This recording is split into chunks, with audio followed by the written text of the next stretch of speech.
اعوذ باللہ من الشیطان الرجیم بسم اللہ الرحمن الرحیم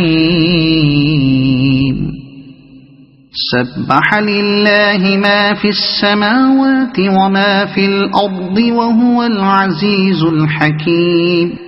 اللہ ہی کی تسبیح کی ہے ہر اس چیز نے جو آسمانوں اور زمین میں ہے، اور وہی غالب اور حکیم ہے۔ بنی نذیر کے اخراج پر تبصرہ شروع کرنے سے پہلے یہ تمہیدی فقرہ ارشاد فرمانے سے مقصود ذہن کو یہ حقیقت سمجھنے کے لیے تیار کرنا ہے کہ اس طاقتور یہودی قبیلے کے ساتھ جو معاملہ پیش آیا وہ مسلمانوں کی طاقت کا نہیں بلکہ اللہ کی قدرت کا کرشمہ تھا۔ هو الذي أخرج الذين كفروا من أهل الكتاب من ديارهم لأول الحشر هو الذي أخرج الذين كفروا من أهل الكتاب من ديارهم لأول الحشر ما ظننتم أن يخرجوا وظنوا أنهم مانعتهم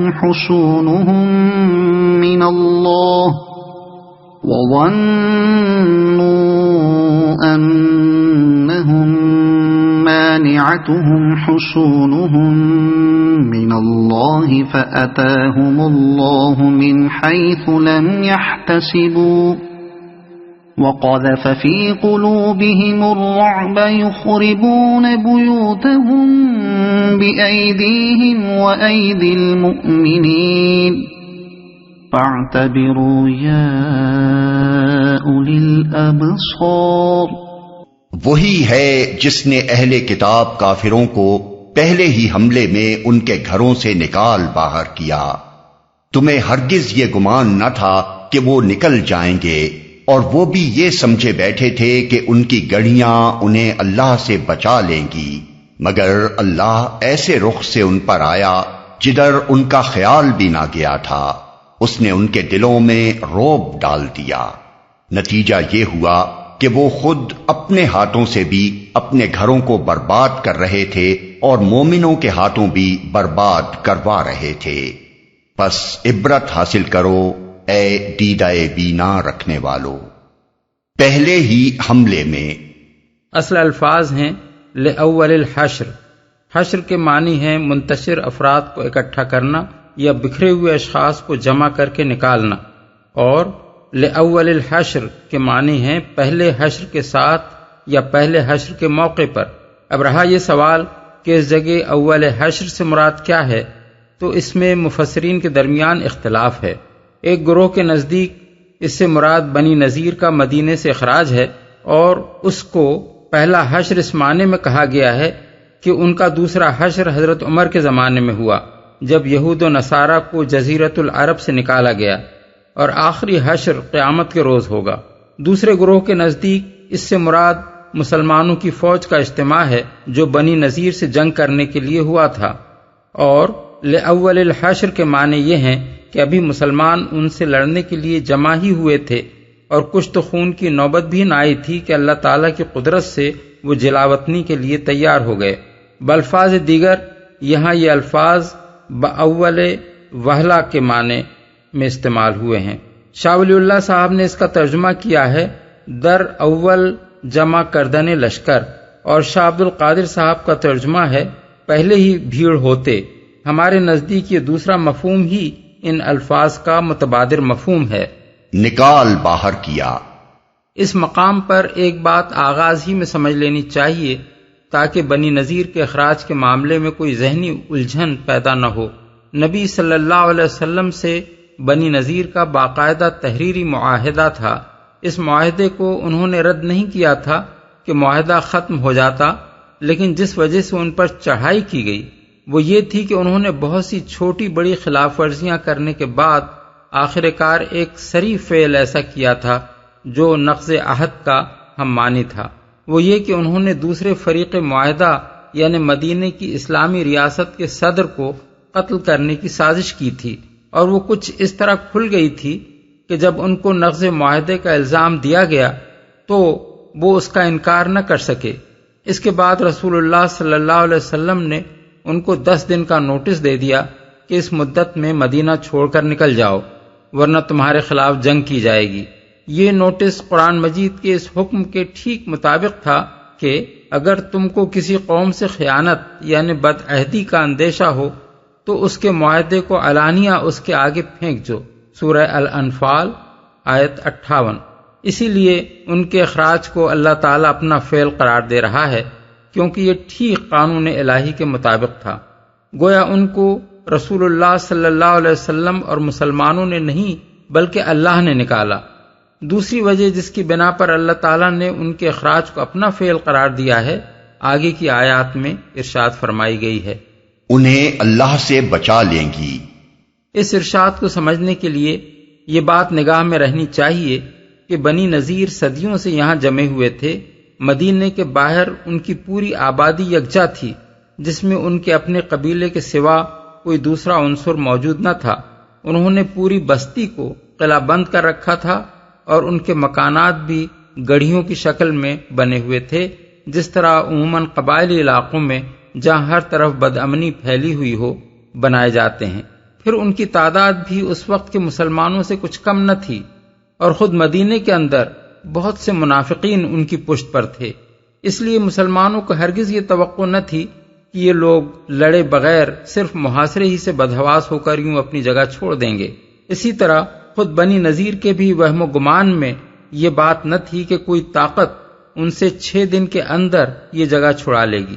اگرچہ بنی قینقاع ان سے پہلے نکالے جا چکے تھے اور اپنی شجاعت پر ان کا سارا زعم دھرا کا دھرا رہ گیا تھا، لیکن وہ مدینے کے ایک محلے میں آباد تھے اور ان کی اپنی کوئی الگ قلعہ بند بستی نہ تھی۔ اس لیے بنی نذیر یہ سمجھتے تھے کہ ان کا مسلمانوں کے مقابلے میں نہ ٹھہر سکنا بعید از قیاس نہ تھا۔ بخلاف اس کے وہ اپنی محفوظ بستی اور اپنی مضبوط گڑھیوں کو دیکھ کر یہ خیال بھی نہ کر سکتے تھے کہ کوئی انہیں یہاں سے نکال سکتا ہے۔ اسی لیے جب رسول اللہ صلی اللہ علیہ وسلم نے ان کو 10 دن کے اندر مدینے سے نکل جانے کا نوٹس دیا تو انہوں نے بڑے دھڑلے کے ساتھ جواب دے دیا کہ ہم نہیں نکلیں گے، آپ سے جو کچھ ہو سکتا ہے کر لیجئے۔ یہاں یہ سوال پیدا ہوتا ہے کہ اللہ تعالیٰ نے آخر یہ بات کس بنا پر فرمائی کہ وہ یہ سمجھے بیٹھے تھے کہ ان کی گڑھیاں انہیں اللہ سے بچا لیں گی؟ کیا واقعی بنی نذیر یہ جانتے تھے کہ ان کا مقابلہ محمد بن عبداللہ صلی اللہ علیہ وسلم سے نہیں بلکہ اللہ سے ہے؟ اور کیا یہ جانتے ہوئے بھی ان کا یہ خیال تھا کہ ان کی گڑھیاں انہیں اللہ سے بچا لیں گی؟ یہ ایک ایسا سوال ہے جو ہر اس شخص کے ذہن میں الجھن پیدا کرے گا جو یہودی قوم کے نفسیات اور ان کی صدہ برس کی روایات کو نہ جانتا ہو۔ عام انسانوں کے متعلق کوئی یہ گمان نہیں کر سکتا کہ وہ شعوری طور پر یہ جانتے بھی ہوں کہ مقابلہ اللہ سے ہے اور پھر بھی ان کو یہ زعم لاحق ہو جائے کہ ان کے قلعے اور ہتھیار انہیں اللہ سے بچا لیں گے۔ اس لیے ایک ناواقف آدمی اس جگہ اللہ تعالیٰ کے کلام کی یہ تعویل کرے گا کہ بنی نذیر بظاہر اپنے قلعوں کا استحکام دیکھ کر اس غلط فہمی میں مبتلا تھے کہ وہ رسول اللہ صلی اللہ علیہ وسلم کے حملے سے بچ جائیں گے، مگر حقیقت یہ تھی کہ ان کا مقابلہ اللہ سے تھا اور اس سے ان کے قلعے انہیں نہ بچا سکتے تھے۔ لیکن واقعہ یہ ہے کہ یہودی اس دنیا میں ایک ایسی عجیب قوم ہے جو جانتے بوجھتے اللہ کا مقابلہ کرتی رہی ہے۔ اللہ کے رسولوں کو یہ جانتے ہوئے اس نے قتل کیا ہے کہ وہ اللہ کے رسول ہیں، اور فخر کے ساتھ سینہ ٹھونک کر اس نے کہا ہے کہ ہم نے اللہ کے رسول کو قتل کیا۔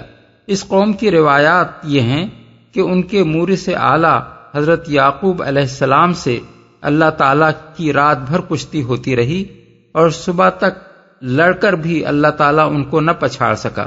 پھر جب صبح ہو گئی اور اللہ تعالیٰ نے ان سے کہا اب مجھے جانے دے تو انہوں نے کہا میں تجھے نہ جانے دوں گا جب تک تو مجھے برکت نہ دے۔ اللہ تعالیٰ نے پوچھا تیرا نام کیا ہے؟ انہوں نے کہا یعقوب۔ اللہ تعالیٰ نے فرمایا کہ آئندہ تیرا نام یعقوب نہیں بلکہ اسرائیل ہوگا، کیونکہ تو نے خدا اور آدمیوں کے ساتھ زور آزمائی کی اور غالب ہوا۔ ملاحظہ ہو یہودیوں کا جدید ترین ترجمہ کتب مقدسہ یعنی دا ہولی اسکرپٹو شائع کردہ Jewish publication society of America 1954 کتاب پیدائش باب 32 آیات 25 تا 29 عیسائیوں کے ترجمہ بائبل میں بھی یہ مضمون اسی طرح بیان ہوا ہے۔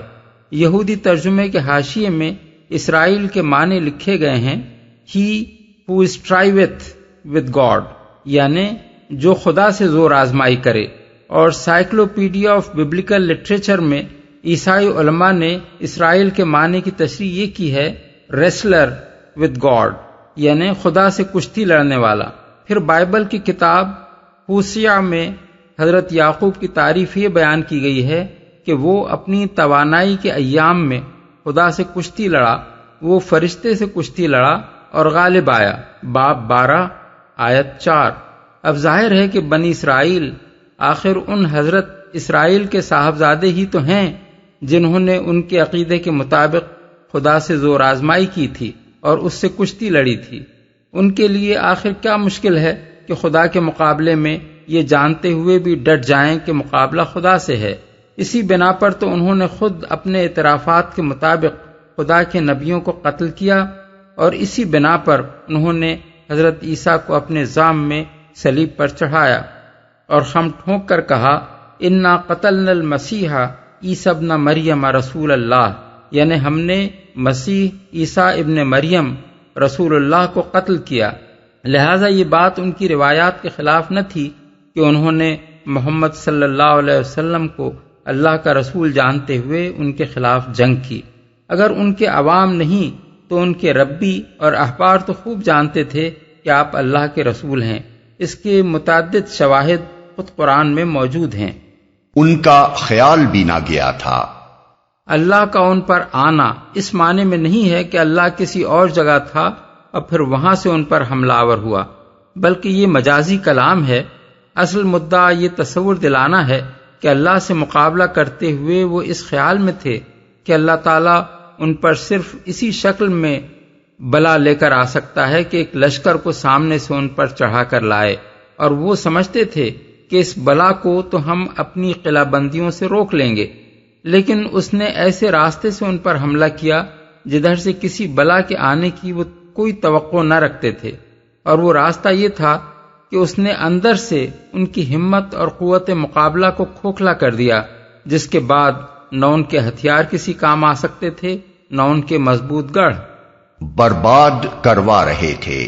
یعنی تباہی دو طرح سے ہوئی، باہر سے مسلمانوں نے محاصرہ کر کے ان کی قلعہ بندیوں کو توڑنا شروع کیا، اور اندر سے خود انہوں نے پہلے تو مسلمانوں کا راستہ روکنے کے لیے جگہ جگہ پتھروں اور لکڑیوں کی رکاوٹیں کھڑی کیں، اور اس غرض کے لیے اپنے گھروں کو توڑ توڑ کر ملبہ جمع کیا۔ پھر جب ان کو یقین ہو گیا کہ انہیں یہاں سے نکلنا ہی پڑے گا تو انہوں نے اپنے گھروں کو، جنہیں کبھی بڑے شوق سے بنایا اور سجایا تھا، اپنے ہی ہاتھوں برباد کرنا شروع کر دیا تاکہ وہ مسلمانوں کے کام نہ آ سکیں۔ اس کے بعد جب رسول اللہ صلی اللہ علیہ وسلم سے انہوں نے اس شرط پر صلح کی کہ ہماری جانیں بخش دی جائیں اور ہمیں اجازت دی جائے کہ ہتھیاروں کے سوا جو کچھ بھی ہم یہاں سے اٹھا کر لے جا سکتے ہیں لے جائیں، تو چلتے ہوئے وہ اپنے دروازے اور کھڑکیاں اور کھوٹیاں تک اکھاڑ لے گئے، حتیٰ کہ بعض لوگوں نے شہتیر اور لکڑی کی چھتیں تک اپنے اونٹوں پر لاد لیں۔ دیدۂ بینا رکھنے والوں، اس واقعے میں عبرت کے کئی پہلو ہیں جن کی طرف اس مختصر سے بلیغ فقرے میں اشارہ کیا گیا ہے۔ یہ یہودی آخر پچھلے انبیاء کی امت ہی تو تھے، خدا کو مانتے تھے، کتاب کو مانتے تھے، پچھلے انبیاء کو مانتے تھے، آخرت کو مانتے تھے۔ اس لحاظ سے دراصل وہ سابق مسلمان تھے، لیکن جب انہوں نے دین اور اخلاق کو پس پشت ڈال کر محض اپنی خواہشات نفس اور دنیاوی اغراض و مفاد کی خاطر کھلی کھلی حق دشمنی اختیار کی اور خود اپنے عہد و پیمان کا بھی کوئی پاس نہ کیا، تو اللہ تعالیٰ کی نگاہ التفات ان سے پھر گئی، ورنہ ظاہر ہے کہ اللہ کو ان سے کوئی ذاتی عداوت نہ تھی۔ اس لیے سب سے پہلے تو خود مسلمانوں کو ان کے انجام سے عبرت دلائی گئی ہے کہ کہیں وہ بھی اپنے آپ کو یہودیوں کی طرح خدا کی چہیتی اولاد نہ سمجھ بیٹھیں اور اس خیال خام میں مبتلا نہ ہو جائیں کہ خدا کے آخری نبی کی امت میں ہونا ہی بجائے خود ان کے لیے اللہ کے فضل اور اس کی تائید کی ضمانت ہے، جس کے بعد دین و اخلاق کے کسی تقاضے کی پابندی ان کے لیے ضروری نہیں رہتی۔ اس کے ساتھ دنیا بھر کے ان لوگوں کو بھی اس واقعے سے عبرت دلائی گئی ہے جو جان بوجھ کر حق کی مخالفت کرتے ہیں اور پھر اپنی دولت و طاقت اور اپنے ذرائع و وسائل پر یہ اعتماد کرتے ہیں کہ یہ چیزیں ان کو خدا کی پکڑ سے بچا لیں گی۔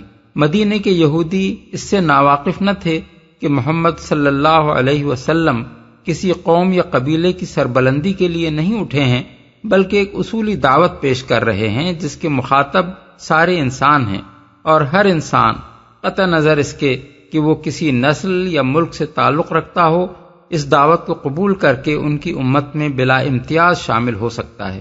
ان کی آنکھوں کے سامنے حبش کے بلال، روم کے صہیب اور فارس کے سلمان کو امت مسلمہ میں وہی حیثیت حاصل تھی جو خود رسول اللہ صلی اللہ علیہ وسلم کے اپنے اہل خاندان کو حاصل تھی۔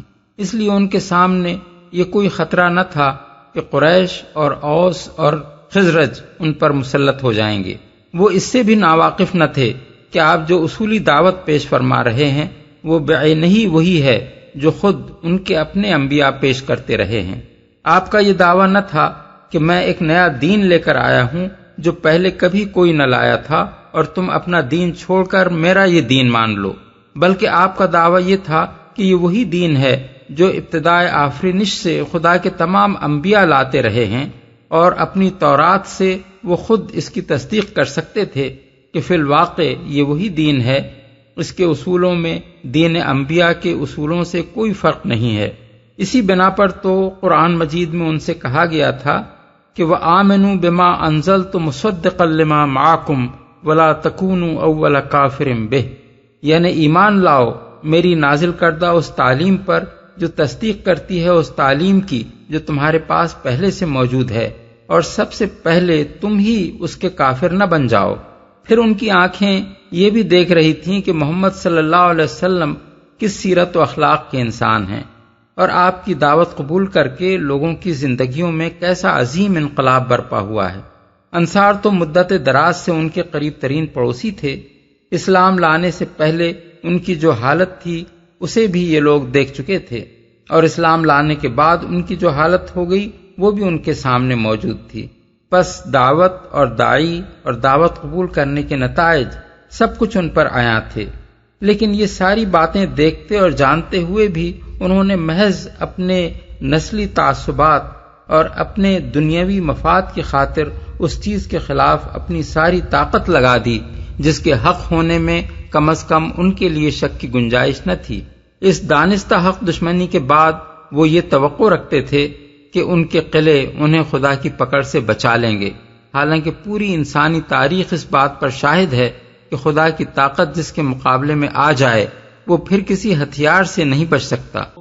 وَلَوْلَا أَن كَتَبَ اللَّهُ عَلَيْهِمُ الْجَلَاءَ لَعَذَّبَهُمْ فِي الدُّنْيَا وَلَهُمْ فِي الْآخِرَةِ عَذَابُ النَّارِ۔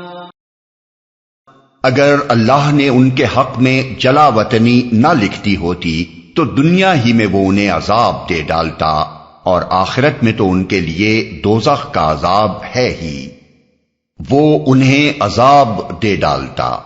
دنیا کے عذاب سے مراد ہے ان کا نام و نشان مٹا دینا۔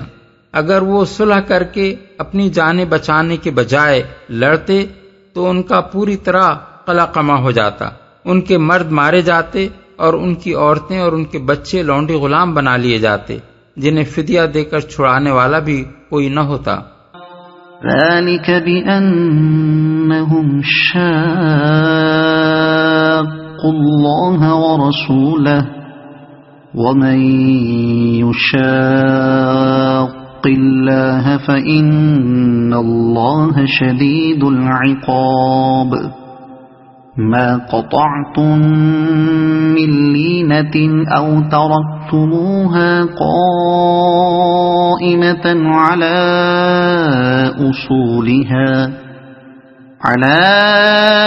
أُصُولِهَا فَبِإِذْنِ اللَّهِ وَلِيُخْزِيَ الْفَاسِقِينَ۔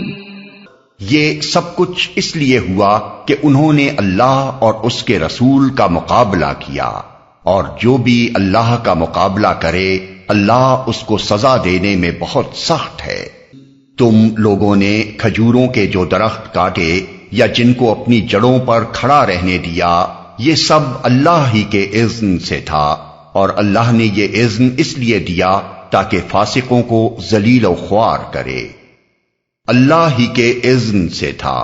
یہ اشارہ ہے اس معاملے کی طرف کہ مسلمانوں نے جب محاصرہ شروع کیا تو بنی نذیر کی بستی کے اطراف میں جو نخلستان واقع تھے ان کے بہت سے درختوں کو انہوں نے کاٹ ڈالا یا جلا دیا تاکہ محاصرہ بآسانی کیا جا سکے، اور جو درخت فوجی نقل و حرکت میں حائل نہ تھے ان کو کھڑا رہنے دیا۔ اس پر مدینے کے منافقین اور بنی قریظہ اور خود بنی نذیر نے شور مچا دیا کہ محمد صلی اللہ علیہ وسلم تو فساد فی الارض سے منع کرتے ہیں، مگر یہ دیکھ لو ہرے بھرے پھلدار درخت کاٹے جا رہے ہیں، آخر یہ فساد فی الارض نہیں تو کیا ہے؟ اس پر اللہ تعالیٰ نے یہ حکم نازل فرمایا کہ تم لوگوں نے جو درخت کاٹے اور جن کو کھڑا رہنے دیا ان میں سے کوئی فعل بھی ناجائز نہیں ہے، بلکہ دونوں کو اللہ کا اذن حاصل ہے۔ اس سے یہ شرعی مسئلہ نکلتا ہے کہ جنگی ضروریات کے لیے جو تخریبی کارروائی ناگزیر ہو وہ فساد فی الارض کی تعریف میں نہیں آتی، بلکہ فساد فی الارض یہ ہے کہ کسی فوج پر جنگ کا بھوت سوار ہو جائے اور وہ دشمن کے ملک میں گھس کر کھیت، مویشی، باغات، عمارات، ہر چیز کو خامخواہ تباہ و برباد کرتی پھرے۔ اس معاملے میں عام حکم تو وہی ہے جو حضرت ابوبکر صدیق نے فوجوں کو شام کی طرف روانہ کرتے وقت دیا تھا کہ پھلدار درختوں کو نہ کاٹنا، فصلوں کو خراب نہ کرنا اور بستیوں کو ویران نہ کرنا۔ یہ قرآن مجید کی اس تعلیم کے عین مطابق تھا کہ اس نے مفسد انسانوں کی مذمت کرتے ہوئے ان کے اس فعل پر زجر و توبیخ کی ہے کہ جب وہ اقتدار پا لیتے ہیں تو فصلوں اور نسلوں کو تباہ کرتے پھرتے ہیں۔ سورہ البقرہ آیت 205۔ لیکن جنگی ضروریات کے لیے خاص حکم یہ ہے کہ اگر دشمن کے خلاف لڑائی کو کامیاب کرنے کی خاطر کوئی تخریب ناگزیر ہو تو وہ کی جا سکتی ہے۔ چنانچہ حضرت عبداللہ بن مسعود نے اس آیت کی تشریح کرتے ہوئے یہ وضاحت فرما دی ہے کہ قطعوا منہا ما کان موضعا للقتال، یعنی مسلمانوں نے بنی نذیر کے درختوں میں سے صرف وہ درخت کاٹے تھے جو جنگ کے مقام پر واقع تھے۔ تفسیر نیزابوری۔ فقہاء اسلام میں سے بعض نے معاملے کے اس پہلو کو نظر انداز کر کے یہ رائے ظاہر کی ہے کہ بنی نذیر کے درخت کاٹنے کا جواز صرف اسی واقعے کی حد تک مخصوص تھا۔ اس سے یہ عام جواز نہیں نکلتا کہ جب کبھی جنگی ضروریات داعی ہوں دشمن کے درختوں کو کاٹا اور جلایا جا سکے۔ امام اوزاعی، لیث اور ابو ثور اسی طرف گئے ہیں، لیکن جمہور فقہا کا مسلک یہ ہے کہ اہم جنگی ضروریات کے لیے ایسا کرنا جائز ہے، البتہ محض تخریب و غارت گری کے لیے یہ فعل جائز نہیں ہے۔ ایک شخص یہ سوال کر سکتا ہے کہ قرآن مجید کی یہ آیت مسلمانوں کو تو مطمئن کر سکتی تھی، لیکن جو لوگ قرآن کو کلام اللہ نہیں مانتے تھے انہیں اپنے اعتراض کے جواب میں یہ سن کر کیا اطمینان حاصل ہو سکتا تھا کہ یہ دونوں فعل اللہ کے اذن کی بنا پر جائز ہیں؟ اس کا جواب یہ ہے کہ قرآن کی یہ آیت مسلمانوں ہی کو مطمئن کرنے کے لیے نازل ہوئی ہے، کفار کو مطمئن کرنا سرے سے اس کا مقصود ہی نہیں ہے۔ چونکہ یہود اور منافقین کے اعتراض کی وجہ سے یا بطور خود مسلمانوں کے دلوں میں یہ خلش پیدا ہو گئی تھی کہ کہیں ہم فساد فی الارض کے مرتکب تو نہیں ہو گئے ہیں، اس لیے اللہ تعالیٰ نے ان کو اطمینان دلا دیا کہ محاصرے کی ضرورت کے لیے کچھ درختوں کو کاٹنا اور جو درخت محاصرے میں حائل نہ تھے ان کو نہ کاٹنا، یہ دونوں ہی فعل قانون الہی کے مطابق درست تھے۔ محدثین کی نقل کردہ روایات میں اس امر پر اختلاف ہے کہ آیا ان درختوں کے کاٹنے اور جلانے کا حکم خود رسول اللہ صلی اللہ علیہ وسلم نے دیا تھا یا مسلمانوں نے بطور خود یہ کام کیا اور بعد میں اس کا شرعی مسئلہ حضور سے دریافت کیا۔ حضرت عبداللہ بن عمر کی روایت یہ ہے کہ حضور نے خود اس کا حکم دیا تھا۔ بخاری، مسلم، مسند احمد، ابن جریر۔ یہی یزید بن رومان کی روایت بھی ہے۔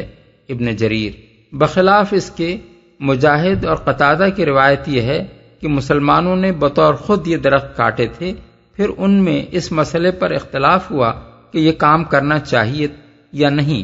بعض اس کے جواز کے قائل ہوئے اور بعض نے اس سے منع کیا۔ آخر کار اللہ تعالیٰ نے یہ آیت نازل فرما کر دونوں کے فعل کی تصویب کر دی۔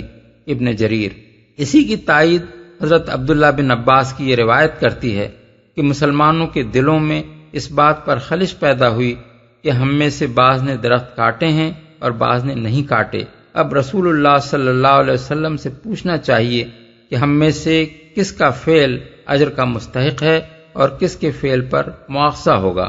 نسائی فقہا میں سے جن لوگوں نے پہلی روایت کو ترجیح دی ہے وہ اس سے یہ استدلال کرتے ہیں کہ یہ رسول اللہ صلی اللہ علیہ وسلم کا اجتہاد تھا جس کی توثیق بعد میں اللہ تعالیٰ نے وحی جلی سے فرمائی، اور یہ اس بات کا ثبوت ہے کہ جن معاملات میں اللہ تعالیٰ کا حکم موجود نہ ہوتا تھا ان میں حضور اجتہاد پر عمل فرماتے تھے۔ دوسری طرف جن فقہا نے دوسری روایت کو ترجیح دی ہے وہ اس سے یہ استدلال کرتے ہیں کہ مسلمانوں کے دو گروہوں نے اپنے اپنے اجتہاد سے دو مختلف رائیں اختیار کی تھیں اور اللہ تعالیٰ نے دونوں کی توثیق فرما دی، لہذا اگر نیک نیتی کے ساتھ اجتہاد کر کے اہل علم مختلف رائیں قائم کریں تو باوجود اس کے کہ ان کی آراء ایک دوسرے سے مختلف ہوں گی مگر اللہ کی شریعت میں وہ سب حق پر ہوں گے، تاکہ فاسقوں کو ذلیل و خوار کرے۔ یعنی اللہ کا ارادہ یہ تھا کہ ان درختوں کو کاٹنے سے بھی ان کی ذلت و خواری ہو اور نہ کاٹنے سے بھی۔ کاٹنے میں ان کی ذلت و خواری کا پہلو یہ تھا کہ جو باغ انہوں نے اپنے ہاتھوں سے لگائے تھے اور جن باغوں کے وہ مدتہائے دراز سے مالک چلے آ رہے تھے ان کے درخت ان کی آنکھوں کے سامنے کاٹے جا رہے تھے اور وہ کاٹنے والوں کو کسی طرح نہ روک سکتے تھے۔ ایک معمولی کسان اور باغبان بھی اپنے کھیت یا باغ میں کسی دوسرے کے تصرف کو برداشت نہیں کر سکتا۔ اگر اس کے سامنے اس کا کھیت یا اس کا باغ کوئی برباد کر رہا ہو تو وہ اس پر کٹ مرے گا، اور اگر وہ اپنی جائیداد میں دوسرے کی دسترازی نہ روک سکے تو یہ اس کی انتہائی ذلت اور کمزوری کی علامت ہوگی۔ لیکن یہاں ایک پورا قبیلہ جو صدیوں سے بڑے دھڑلے کے ساتھ اس جگہ آباد تھا، بے بسی کے ساتھ یہ دیکھ رہا تھا کہ اس کے ہمسائے اس کے باغوں پر چڑھ آئے ہیں اور اس کے درختوں کو برباد کر رہے ہیں، مگر وہ ان کا کچھ نہ بگاڑ سکا۔ اس کے بعد اگر وہ مدینے میں رہ بھی جاتے تو ان کی کوئی آبرو باقی نہ رہتی۔ رہا درختوں کو نہ کاٹنے میں ذلت کا پہلو، تو وہ یہ تھا کہ جب وہ مدینے سے نکلے تو ان کی آنکھیں یہ دیکھ رہی تھیں کہ کل تک جو ہرے بھرے باغ ان کی ملکیت تھے وہ آج مسلمانوں کے قبضے میں جا رہے ہیں۔ ان کا بس چلتا تو وہ ان کو پوری طرح اجاڑ کر جاتے اور ایک سالم درخت بھی مسلمانوں کے قبضے میں نہ جانے دیتے، مگر بے بسی کے ساتھ وہ سب کچھ جوں کا توں چھوڑ کر باحسرت و یاس نکل گئے۔ وما أفاء الله على رسوله منهم فما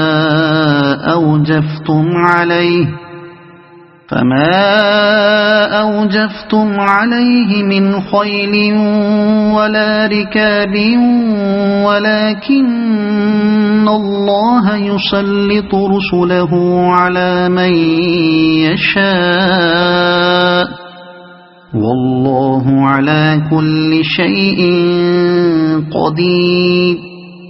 اور جو مال اللہ نے ان کے قبضے سے نکال کر اپنے رسول کی طرف پلٹا دیے وہ ایسے مال نہیں ہیں جن پر تم نے اپنے گھوڑے اور اونٹ دوڑائے ہوں، بلکہ اللہ اپنے رسولوں کو جس پر چاہتا ہے تسلط عطا فرما دیتا ہے، اور اللہ ہر چیز پر قادر ہے۔ اپنے رسول کی طرف پلٹا دیے۔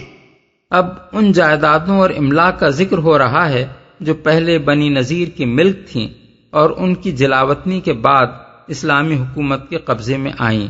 ان کے متعلق یہاں سے آیت 10 تک اللہ تعالیٰ نے بتایا ہے کہ ان کا انتظام کس طرح کیا جائے۔ چونکہ یہ پہلا موقع تھا کہ ایک علاقہ فتح ہو کر اسلامی مقبوضات میں شامل ہوا اور آگے بہت سے علاقے فتح ہونے والے تھے، اس لیے فتوحات کے آغاز ہی میں اراضی مفتوحہ کا قانون بیان فرما دیا گیا۔ اس جگہ قابل غور بات یہ ہے کہ اللہ تعالیٰ نے ما افاء اللہ علی رسولہ منہم یعنی جو کچھ پلٹا دیا ان سے اللہ نے اپنے رسول کی طرف کے الفاظ استعمال کیے ہیں۔ ان الفاظ سے خود بخود یہ معنی نکلتے ہیں کہ یہ زمین اور وہ ساری چیزیں جو یہاں پائی جاتی ہیں دراصل ان لوگوں کا حق نہیں ہے جو اللہ جل شانہ کے باغی ہیں۔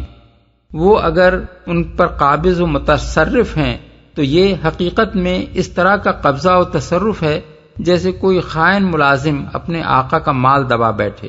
ان تمام اموال کا اصل حق یہ ہے کہ یہ ان کے حقیقی مالک اللہ رب العالمین کی اطاعت میں اس کی مرضی کے مطابق استعمال کیے جائیں، اور ان کا یہ استعمال صرف مومنین صالحین ہی کر سکتے ہیں۔ اس لیے جو اموال بھی ایک جائز و برحق جنگ کے نتیجے میں کفار کے قبضے سے نکل کر اہل ایمان کے قبضے میں آئیں، ان کی حقیقی حیثیت یہ ہے کہ ان کا مالک انہیں اپنے خائن ملازموں کے قبضے سے نکال کر اپنے فرمانبردار ملازموں کی طرف پلٹا لایا ہے۔ اسی لیے ان املاک کو اسلامی قانون کی اصطلاح میں فے یعنی پلٹا کر لائے ہوئے اموال قرار دیا گیا ہے۔ اللہ ہر چیز پر قادر ہے۔ یعنی ان اموال کی نوعیت یہ نہیں ہے کہ جو فوج میدان جنگ میں دشمن سے نبرد آزما ہوئی ہے اس نے لڑ کر ان کو جیتا ہو اور اس بنا پر اس فوج کا یہ حق ہو کہ یہ اموال اس میں تقسیم کر دیے جائیں، بلکہ ان کی اصل نوعیت یہ ہے کہ اللہ تعالیٰ نے اپنے فضل سے اپنے رسولوں کو اور اس نظام کو جس کی نمائندگی یہ رسول کرتے ہیں ان پر غلبہ عطا کر دیا ہے۔ بالفاظ دیگر ان کا مسلمانوں کے قبضے میں آنا براہ راست لڑنے والی فوج کے زور بازو کا نتیجہ نہیں ہے، بلکہ یہ اس مجموعی قوت کا نتیجہ ہے جو اللہ نے اپنے رسول اور اس کی امت اور اس کے قائم کردہ نظام کو عطا فرمائی ہے۔ اس لیے یہ اموال مال غنیمت سے بالکل مختلف حیثیت رکھتے ہیں، اور لڑنے والی فوج کا یہ حق نہیں ہے کہ غنیمت کی طرح ان کو بھی اس میں تقسیم کر دیا جائے۔ اس طرح شریعت میں غنیمت اور فے کا حکم الگ الگ کر دیا گیا ہے۔ غنیمت کا حکم سورہ انفال کی آیت 41 میں ارشاد ہوا ہے، اور وہ یہ ہے کہ اس کے 5 حصے کیے جائیں، 4 حصے لڑنے والی فوج میں تقسیم کر دیے جائیں اور 1 حصہ بیت المال میں داخل کر کے ان مصارف میں صرف کیا جائے جو اس آیت میں بیان کیے گئے ہیں۔ اور فے کا حکم یہ ہے کہ اسے فوج میں تقسیم نہ کیا جائے بلکہ وہ پوری کی پوری ان مصارف کے لیے مخصوص کر دی جائے جو آگے کی آیات میں بیان ہو رہے ہیں۔ ان دونوں قسم کے اموال میں فرق فما اوجفتم علیہ من خیل ولا رکاب، یعنی تم نے اس پر اپنے گھوڑے اور اونٹ نہیں دوڑائے ہیں کے الفاظ سے ظاہر کیا گیا ہے۔ گھوڑے اور اونٹ دوڑانے سے مراد ہے جنگی کارروائی یعنی وار لائک آپریشنز، لہذا جو مال براہ راست اس کارروائی سے ہاتھ آئے ہوں وہ غنیمت ہیں، اور جن اموال کے حصول کا اصل سبب یہ کارروائی نہ ہو وہ سب فے ہیں۔ یہ مجمل فرق جو غنیمت اور فے کے درمیان اس آیت میں بیان کیا گیا ہے، اس کو اور زیادہ کھول کر فقہاء اسلام نے اس طرح بیان کیا ہے کہ غنیمت صرف وہ اموال منقولہ ہیں جو جنگی کارروائیوں کے دوران میں دشمن کے لشکروں سے حاصل ہوں، ان کے ماسوا دشمن ملک کی زمینیں، مکانات اور دوسرے اموال منقولہ و غیر منقولہ غنیمت کی تعریف سے خارج ہیں۔ اس تشریح کا ماخذ حضرت عمر رضی اللہ عنہ کا وہ خط ہے جو انہوں نے حضرت سعد بن ابی وقاص کو فتح عراق کے بعد لکھا تھا۔ اس میں وہ فرماتے ہیں فانظر ما اجلبوا به علیک فی العسکر من کرائن او مال فاقسمہ بین من حضر من المسلمین واترک الاراضین والانہار لعمالها لیکون ذلک فی عطیات المسلمین، یعنی جو مال متاع فوج کے لوگ تمہارے لشکر میں سمیٹ لائے ہیں اس کو ان مسلمانوں میں تقسیم کر دو جو جنگ میں شریک تھے، اور زمینیں اور نہریں ان لوگوں کے پاس چھوڑ دو جو ان پر کام کرتے ہیں تاکہ ان کی آمدنی مسلمانوں کی تنخواہوں کے کام آئے۔ کتاب الخراج لابی یوسف صفحہ 24، کتاب الاموال لابی عبید صفحہ 59، کتاب الخراج لیحییٰ بن آدم صفحات 27، 28، 48۔ اسی بنیاد پر حضرت حسن بصری کہتے ہیں کہ جو کچھ دشمن کے کیمپ سے ہاتھ آئے وہ ان کا حق ہے جنہوں نے اس پر فتح پائی، اور زمین مسلمانوں کے لیے ہے۔ یحییٰ بن آدم صفحہ 27۔ اور امام ابو یوسف فرماتے ہیں کہ جو کچھ دشمن کے لشکروں سے مسلمانوں کے ہاتھ آئے اور جو متاع اور اسلحہ اور جانور وہ اپنے کیمپ میں سمیٹ لائیں وہ غنیمت ہے، اور اسی میں سے 5واں حصہ نکال کر باقی 4 حصے فوج میں تقسیم کیے جائیں گے۔ کتاب الخراج صفحہ 18۔ یہی رائے یحییٰ بن آدم کی ہے جو انہوں نے اپنی کتاب الخراج میں بیان کی ہے، صفحہ 27۔ اس سے بھی زیادہ جو چیز غنیمت اور فے کے فرق کو واضح کرتی ہے وہ یہ ہے کہ جنگ نہاوند کے بعد جب مال غنیمت تقسیم ہو چکا تھا اور مفتوحہ علاقہ اسلامی حکومت میں داخل ہو گیا تھا، ایک صاحب صائب بن اقرا کو قلعے میں جواہر کی 2 تھیلیاں ملیں۔ ان کے دل میں یہ الجھن پیدا ہوئی کہ آیا یہ مال غنیمت ہے جسے فوج میں تقسیم کیا جائے، یا اس کا شمار اب فے میں ہے جسے بیت المال میں داخل ہونا چاہیے۔ آخر کار انہوں نے مدینہ حاضر ہو کر معاملہ حضرت عمر کے سامنے پیش کیا، اور انہوں نے فیصلہ فرمایا کہ اسے فروخت کر کے اس کی قیمت بیت المال میں داخل کر دی جائے۔ اس سے معلوم ہوا کہ غنیمت صرف وہ اموال منقولہ ہیں جو دوران جنگ میں فوج کے ہاتھ آئیں۔ جنگ ختم ہونے کے بعد اموال غیر منقولہ کی طرح اموال منقولہ بھی فے کے حکم میں داخل ہو جاتے ہیں۔ امام ابو عبید اس واقعے کو نقل کر کے لکھتے ہیں، ما نیل من اہل الشرک عن وطن قصر والحرب قائمۃ فهو الغنیمہ وما نیل منہم بعد ما تضع الحرب اوزارها وتصیر الدار دار الاسلام وهو فیء یکون للناس عاما ولا خمس فیہ، یعنی جو مال دشمن سے بزور ہاتھ لگے جبکہ ابھی جنگ ہو رہی ہو وہ غنیمت ہے، اور جنگ ختم ہونے کے بعد جب ملک دارالاسلام بن گیا ہو اس وقت جو مال ہاتھ لگے وہ فے ہے، جسے عام باشندگان دارالاسلام کے لیے وقف ہونا چاہیے۔ اس میں خمس نہیں ہے۔ کتاب الاموال صفحہ 254۔ غنیمت کو اس طرح محدود کرنے کے بعد باقی جو اموال و املاک اور اراضی کفار سے مسلمانوں کی طرف منتقل ہوں وہ 2 بڑی اقسام پر تقسیم کیے جا سکتے ہیں۔ ایک وہ جو لڑ کر فتح کیے جائیں جن کو اسلامی فقہ کی زبان میں عن وطن فتح ہونے والے ممالک کہا جاتا ہے۔ دوسرے وہ جو صلح کے نتیجے میں مسلمانوں کے ہاتھ آئیں، خواہ وہ صلح اپنی جگہ پر مسلمانوں کی فوجی طاقت کے دباؤ یا روب اور ہیبت ہی کی وجہ سے ہوئی ہو۔ اور اسی قسم میں وہ سب اموال بھی آ جاتے ہیں جو عن وطن فتح ہونے کے سوا کسی دوسری صورت سے مسلمانوں کے قبضے میں آئیں۔ فقہائے اسلام کے درمیان جو کچھ بحثیں پیدا ہوئی ہیں وہ صرف پہلی قسم کے اموال کے بارے میں پیدا ہوئی ہیں کہ ان کی ٹھیک ٹھیک شرعی حیثیت کیا ہے، کیونکہ وہ فما اوجفتم علیہ من خیل ولا رکاب کی تعریف میں نہیں آتے۔ رہے دوسری قسم کے اموال تو ان کے بارے میں یہ بات متفق علیہ ہے کہ وہ فے ہیں، کیونکہ ان کا حکم صاف صاف قرآن مجید میں بیان کر دیا گیا ہے۔ آگے چل کر ہم قسم اول کے اموال کی شرعی حیثیت پر تفصیلی کلام کریں گے۔ ما أفاء الله على رسوله من أهل القرى فلله وللرسول ولذي القربى واليتامى والمساكين وابن السبيل كي لا يكون دولة بين الأغنياء منكم وما آتاكم الرسول فخذوه وما نهاكم عنه فانتهوا واتقوا الله ان اللہ شدید العقاب۔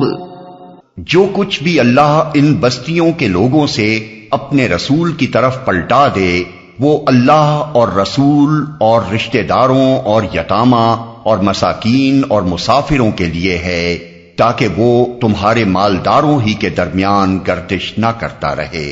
جو کچھ رسول تمہیں دے وہ لے لو، اور جس چیز سے وہ تم کو روک دے اس سے رک جاؤ۔ اللہ سے ڈرو، اللہ سخت سزا دینے والا ہے۔ مساکین اور مسافروں کے لیے ہے۔ پچھلی آیت میں صرف اتنی بات ارشاد ہوئی تھی کہ ان اموال کو حملہ آور فوج میں غنائم کی طرح تقسیم نہ کرنے کی وجہ کیا ہے اور کیوں ان کا شرعی حکم غنائم سے الگ ہے۔ اب اس آیت میں یہ بتایا گیا ہے کہ ان اموال کے حقدار کون کون ہیں۔ ان میں سب سے پہلا حصہ اللہ اور رسول کا ہے۔ اس حکم پر رسول اللہ صلی اللہ علیہ وسلم نے جس طرح عمل کیا اس کی تفصیل مالک بن اوس بن الحدثان نے حضرت عمر رضی اللہ عنہ کی روایت سے یہ نقل کی ہے کہ حضور اس حصے میں سے اپنا اور اپنے اہل و عیال کا نفقہ لے لیتے تھے اور باقی آمدنی جہاد کے لیے اسلحہ اور سواری کے جانور فراہم کرنے پر خرچ فرماتے تھے۔ بخاری، مسلم، مسند احمد، ابو داؤد، ترمذی، نسائی وغیرہ۔ حضور کے بعد یہ حصہ مسلمانوں کے بیت المال کی طرف منتقل ہو گیا تاکہ یہ اس مشن کی خدمت پر صرف ہو جو اللہ نے اپنے رسول کے سپرد کیا تھا۔ امام شافعی سے یہ رائے منقول ہے کہ رسول اللہ صلی اللہ علیہ وسلم کی ذات خاص کے لیے جو حصہ تھا وہ آپ کے بعد آپ کے خلیفہ کے لیے ہے، کیونکہ آپ اس کے مستحق اپنے منصب امامت کی بنا پر تھے نہ کہ منصب رسالت کی بنا پر۔ مگر فقہائے شافعیہ کی اکثریت کا قول اس معاملے میں وہی ہے جو جمہور کا قول ہے کہ یہ حصہ اب مسلمانوں کے دینی و اجتماعی مصالح کے لیے ہے، کسی شخص خاص کے لیے نہیں ہے۔ دوسرا حصہ رشتہ داروں کا ہے اور ان سے مراد رسول اللہ صلی اللہ علیہ وسلم کے رشتہ دار ہیں، یعنی بنی ہاشم اور بنی المطلب۔ یہ حصہ اس لیے مقرر کیا گیا تھا کہ رسول اللہ صلی اللہ علیہ وسلم اپنی ذات اور اپنے اہل و عیال کے حقوق ادا کرنے کے ساتھ ساتھ اپنے ان رشتہ داروں کے حقوق بھی ادا فرما سکیں جو آپ کی مدد کے محتاج ہوں یا آپ جن کی مدد کرنے کی ضرورت محسوس فرمائیں۔ حضور کی وفات کے بعد یہ بھی ایک الگ اور مستقل حصے کی حیثیت سے باقی نہیں رہا، بلکہ مسلمانوں کے دوسرے مساکین، یتامہ اور مسافروں کے ساتھ بنی ہاشم اور بنی المطلب کے محتاج لوگوں کے حقوق بھی بیت المال کے ذمے عائد ہو گئے۔ البتہ اس بنا پر ان کا حق دوسروں پر فائق سمجھا گیا کہ زکوٰۃ میں ان کا حصہ نہیں ہے۔ حضرت عبداللہ بن عباس کی روایت ہے کہ حضرات ابو بکر و عمر و عثمان رضی اللہ عنہم کے زمانے میں پہلے 2 حصے ساقط کر کے صرف باقی 3 حصے یعنی یتامہ، مساکین و ابن السبیل فے کے حقداروں میں شامل رہنے دیے گئے۔ پھر اسی پر حضرت علی کرم اللہ وجہہ نے اپنے زمانے میں عمل کیا۔ محمد بن اسحاق نے امام محمد بن باقر کا قول نقل کیا ہے کہ اگرچہ حضرت علی کی ذاتی رائے وہی تھی جو ان کے اہل بیت کی رائے تھی کہ یہ حصہ حضور کے رشتہ داروں کو ملنا چاہیے، لیکن انہوں نے ابو بکر و عمر کی رائے کے خلاف عمل کرنا پسند نہ فرمایا۔ حسن بن محمد بن حنفیہ کہتے ہیں کہ حضور کے بعد ان دونوں حصوں یعنی رسول اللہ صلی اللہ علیہ وسلم کے حصے اور ذوی القربہ کے حصے کے متعلق اختلاف رائے ہو گیا تھا۔ بعض لوگوں کی رائے تھی کہ پہلا حصہ حضور کے خلیفہ کو ملنا چاہیے، کچھ لوگوں کی رائے تھی کہ دوسرا حصہ حضور کے رشتہ داروں کو ملنا چاہیے، کچھ اور لوگوں کا خیال تھا کہ دوسرا حصہ خلیفہ کے رشتہ داروں کو دیا جانا چاہیے۔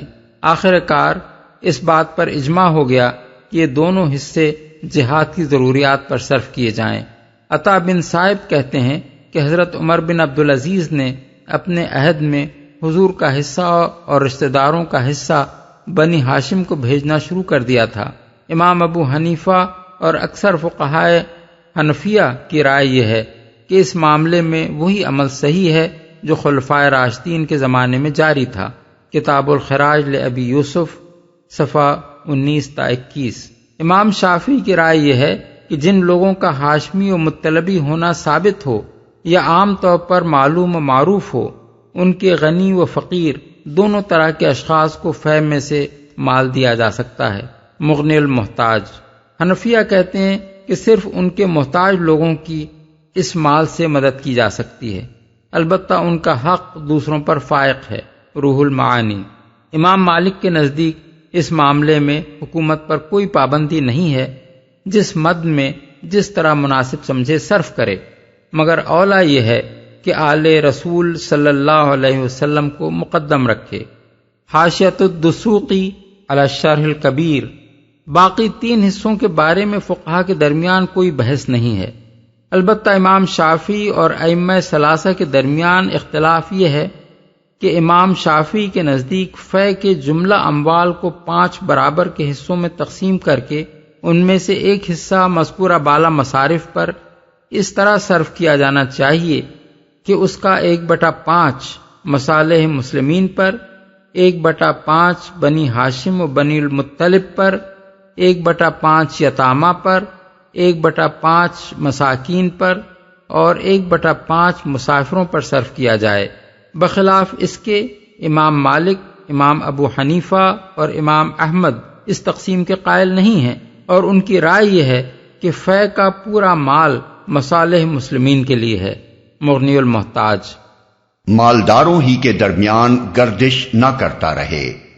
یہ قرآن مجید کی اہم ترین اصولی آیات میں سے ہے، جس میں اسلامی معاشرے اور حکومت کی معاشی پالیسی کا یہ بنیادی قاعدہ بیان کیا گیا ہے کہ دولت کی گردش پورے معاشرے میں عام ہونی چاہیے۔ ایسا نہ ہو کہ مال صرف مالداروں ہی میں گھومتا رہے، یا امیر روز بروز امیر تر اور غریب روز بروز غریب تر ہوتے چلے جائیں۔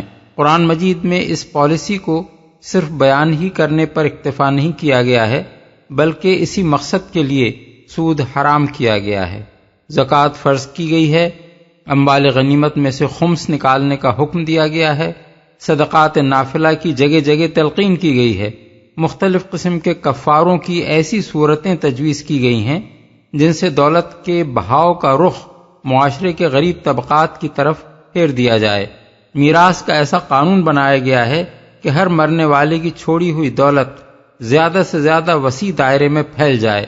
اخلاقی حیثیت سے بخل کو سخت قابل مذمت اور فیاضی کو بہترین صفت قرار دیا گیا ہے۔ خوشحال طبقوں کو یہ سمجھایا گیا ہے کہ ان کے مال میں سائل اور محروم کا حق ہے، جسے خیرات نہیں بلکہ ان کا حق سمجھ کر ہی انہیں ادا کرنا چاہیے، اور اسلامی حکومت کی آمدنی کے ایک بہت بڑے ذریعے یعنی فے کے متعلق یہ قانون مقرر کر دیا گیا ہے کہ اس کا ایک حصہ لازماً معاشرے کے غریب طبقات کو سہارا دینے کے لیے صرف کیا جائے۔ اس سلسلے میں یہ بات بھی نگاہ میں رہنی چاہیے کہ اسلامی حکومت کے ذرائع آمدنی کی اہم ترین مدات 2 ہیں، ایک زکوٰۃ، دوسری فے۔ زکوٰۃ مسلمانوں کے پورے زائد از نصاب سرمائے، مواشی، اموال تجارت اور زرعی پیداوار سے وصول کی جاتی ہے، اور وہ زیادہ تر غریبوں ہی کے لیے مخصوص ہے، اور فے میں جزیہ و خراج سمیت وہ تمام آمدنیاں شامل ہیں جو غیر مسلموں سے حاصل ہوں، اور ان کا بھی بڑا حصہ غریبوں ہی کے لیے مخصوص کیا گیا ہے۔ یہ کھلا ہوا اشارہ اس طرف ہے کہ ایک اسلامی حکومت کو اپنی آمد و خرچ کا نظام اور بحیثیت مجموعی ملک کے تمام مالی اور معاشی معاملات کا انتظام اس طرح کرنا چاہیے کہ دولت کے ذرائع پر مالدار اور بااثر لوگوں کی اجارہ داری قائم نہ ہو، اور دولت کا بہاؤ نہ غریبوں سے امیروں کی طرف ہونے پائے، نہ وہ امیروں ہی میں چکر لگاتی رہے۔ سخت سزا دینے والا ہے۔ سلسلہ بیان کے لحاظ سے اس آیت کا مطلب یہ ہے کہ اموال بنی نذیر کے انتظام اور اسی طرح بعد کے اموال فے کی تقسیم کے معاملے میں رسول اللہ صلی اللہ علیہ وسلم جو فیصلہ فرمائیں اسے بے چون و چرا تسلیم کر لو۔ جو کچھ حضور کسی کو دیں وہ اسے لے لے، اور جو کسی کو نہ دیں وہ اس پر کوئی احتجاج یا مطالبہ نہ کرے۔ لیکن چونکہ حکم کے الفاظ عام ہیں، اس لیے یہ صرف اموال فے کی تقسیم تک محدود نہیں ہے، بلکہ اس کا منشا یہ ہے کہ تمام معاملات میں مسلمان رسول اللہ صلی اللہ علیہ وسلم کی اطاعت کریں۔ اس منشا کو یہ بات اور زیادہ واضح کر دیتی ہے کہ جو کچھ رسول تمہیں دے کے مقابلے میں جو کچھ نہ دے کے الفاظ استعمال نہیں فرمائے گئے ہیں، بلکہ فرمایا یہ گیا ہے کہ جس چیز سے وہ تمہیں روک دے یا منع کر دے اس سے رک جاؤ۔ اگر حکم کا مقصود صرف اموال فے کی تقسیم کے معاملے تک اطاعت کو محدود کرنا ہوتا تو جو کچھ دے کے مقابلے میں جو کچھ نہ دے فرمایا جاتا، منع کرنے یا روک دینے کے الفاظ اس موقع پر لانا خود یہ ظاہر کر دیتا ہے کہ حکم کا مقصود حضور کے امر و نہی کی اطاعت ہے۔ یہی بات ہے جو خود رسول اللہ صلی اللہ علیہ وسلم نے بھی ارشاد فرمائی ہے۔ حضرت ابو ہریرہ کی روایت ہے کہ آپ نے فرمایا، اذا امرتکم بامر فاتوا منہ ما استطعتم وما نہیتکم عنہ فاجتنبوہ، یعنی جب میں تمہیں کسی بات کا حکم دوں تو جہاں تک ممکن ہو اس پر عمل کرو، اور جس بات سے روک دوں اس سے اجتناب کرو۔ بخاری مسلم۔ حضرت عبداللہ بن مسعود کے متعلق روایت ہے کہ ایک دفعہ انہوں نے تقریر کرتے ہوئے کہا، اللہ تعالیٰ نے فلاں فلاں فیشن کرنے والی عورتوں پر لعنت فرمائی ہے۔ اس تقریر کو سن کر ایک عورت ان کے پاس آئی اور اس نے عرض کیا، یہ بات آپ نے کہاں سے اخذ کی ہے؟ کتاب اللہ میں تو یہ مضمون کہیں میری نظر سے نہیں گزرا۔ حضرت عبداللہ نے فرمایا، تو نے اگر اللہ کی کتاب پڑھی ہوتی تو یہ بات ضرور تجھے اس میں مل جاتی۔ کیا تو نے یہ آیت نہیں پڑھی کہ ما آتاکم الرسول فخذوہ وما نہاکم عنہ فانتہوا؟ اس نے عرض کیا، ہاں یہ آیت تو میں نے پڑھی ہے۔ حضرت عبداللہ نے فرمایا، تو رسول اللہ صلی اللہ علیہ وسلم نے اس فعل سے منع فرمایا ہے اور یہ خبر دی ہے کہ اللہ نے ایسا فعل کرنے والی عورتوں پر لعنت فرمائی ہے۔ عورت نے عرض کیا، اب میں سمجھ گئی۔ بخاری مسلم، مسند احمد، مسند ابن ابی حاتم۔ للفقراء المهاجرين الذين أخرجوا من ديارهم وأموالهم يبتغون فضلا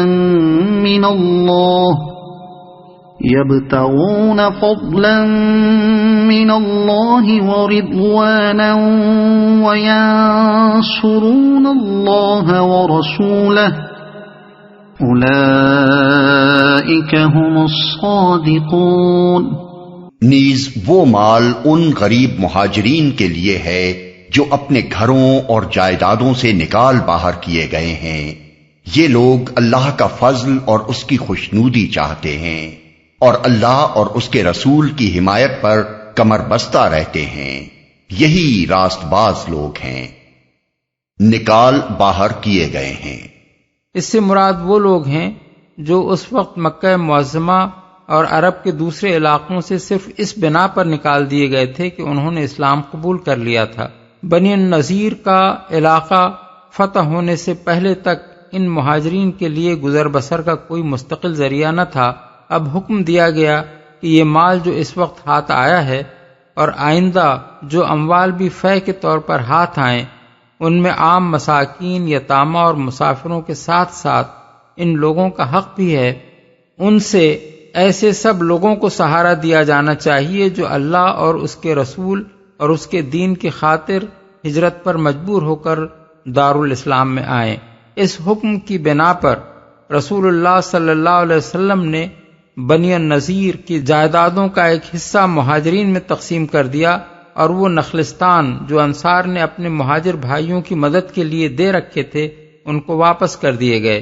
لیکن یہ خیال کرنا صحیح نہیں ہے کہ فے میں مہاجرین کا یہ حصہ صرف اسی زمانے کے لیے تھا۔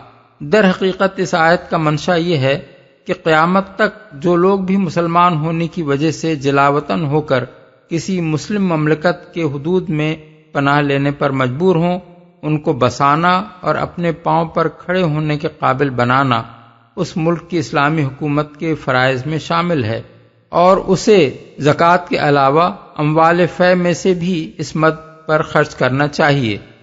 والذین تبوأوا الدار والإیمان من قبلهم يحبون من هاجر إلیہم ولا يجدون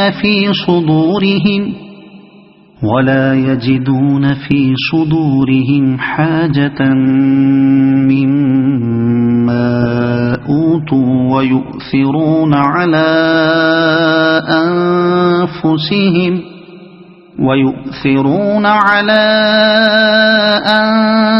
أنفسهم ولو كان بهم خصاصة ومن يوق شح نفسه فأولئك أولئك هم المفلحون۔ اور وہ ان لوگوں کے لیے بھی ہے جو ان مہاجرین کی آمد سے پہلے ہی ایمان لا کر دارالہجرت میں مقیم تھے۔ یہ ان لوگوں سے محبت کرتے ہیں جو ہجرت کر کے ان کے پاس آئے ہیں، اور جو کچھ بھی ان کو دے دیا جائے اس کی کوئی حاجت تک یہ اپنے دلوں میں محسوس نہیں کرتے، اور اپنی ذات پر دوسروں کو ترجیح دیتے ہیں خواہ اپنی جگہ خود محتاج ہوں۔ حقیقت یہ ہے کہ جو لوگ اپنے دل کی تنگی سے بچا لیے گئے وہی فلاح پانے والے ہیں۔ دارالہجرت میں مقیم تھے۔ مراد ہیں انصار، یعنی فے میں صرف مہاجرین ہی کا حق نہیں ہے بلکہ پہلے سے جو مسلمان دارالاسلام میں آباد ہیں وہ بھی اس میں سے حصہ پانے کے حقدار ہیں، خواہ اپنی جگہ خود محتاج ہوں۔ یہ تعریف ہے مدینہ طیبہ کے انصار کی۔ مہاجرین جب مکہ اور دوسرے مقامات سے ہجرت کر کے ان کے شہر میں آئے تو انہوں نے رسول اللہ صلی اللہ علیہ وسلم کی خدمت میں یہ پیشکش کی کہ ہمارے باغ اور نخلستان حاضر ہیں، آپ انہیں ہمارے اور ان مہاجر بھائیوں کے درمیان بانٹ دیں۔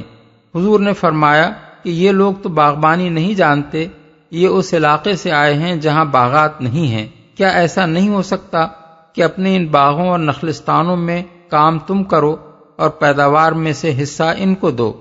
انہوں نے کہا سمعنا و اطعنا، بخاری، ابن جریر۔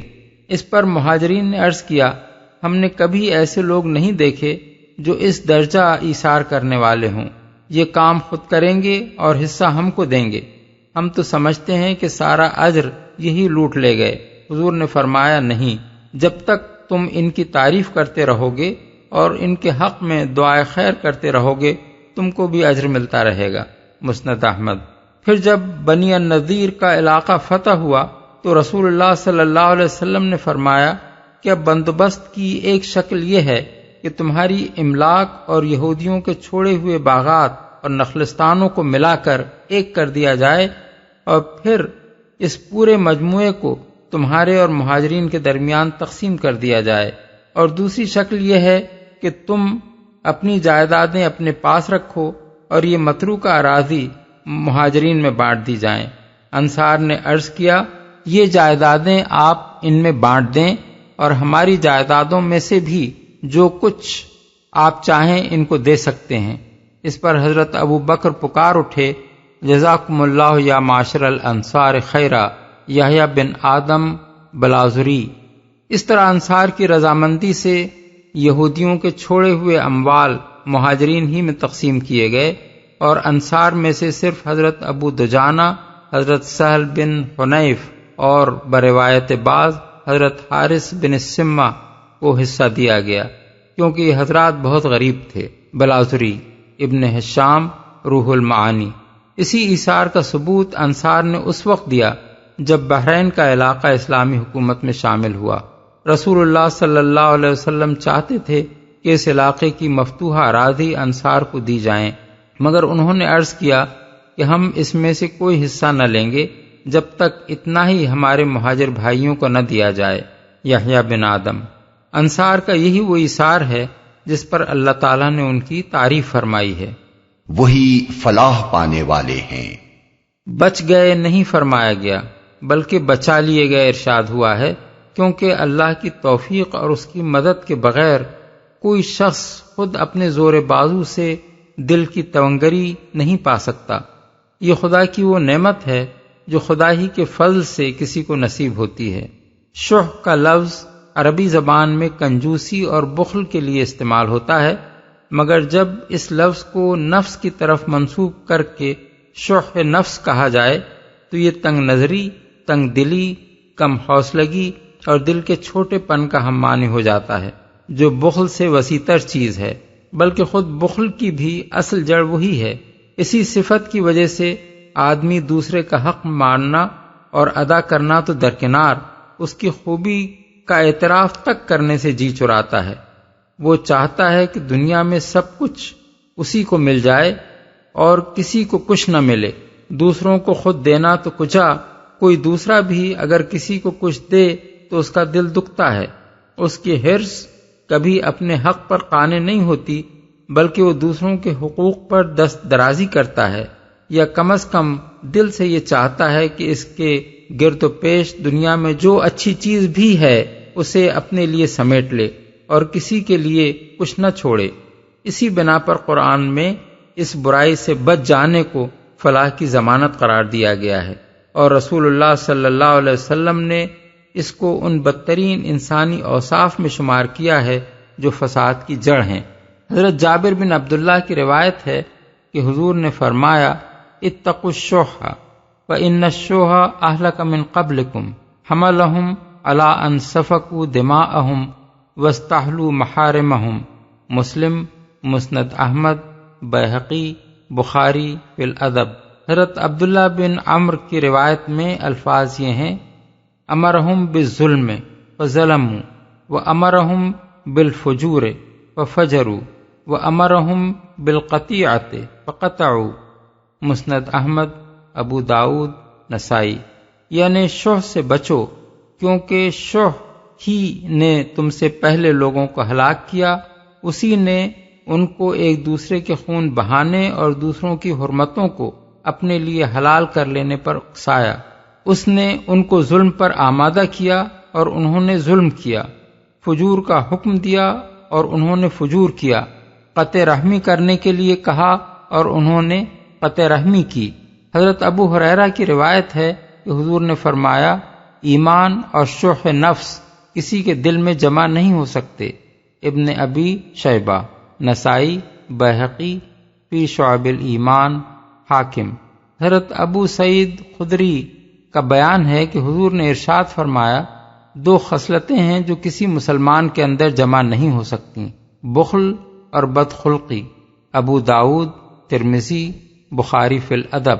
اسلام کی اسی تعلیم کا ثمرہ ہے کہ افراد سے قطع نظر مسلمان بحیثیت قوم دنیا میں آج بھی سب سے بڑھ کر فیاض اور فراخ دل ہیں۔ جو قومیں ساری دنیا میں تنگ دلی اور بخیلی کے اعتبار سے اپنی نظیر نہیں رکھتی، خود انہی میں سے نکلے ہوئے لاکھوں اور کروڑوں مسلمان اپنے ہم نسل غیر مسلموں کے سایہ بسایہ رہتے ہیں۔ دونوں کے درمیان دل کی فراخی و تنگی کے اعتبار سے جو صریح فرق پایا جاتا ہے، اس کی کوئی توجیہ اس کے سوا نہیں کی جا سکتی کہ یہ اسلام کی اخلاقی تعلیم کا فیض ہے جس نے مسلمانوں کے دل بڑے کر دیے ہیں۔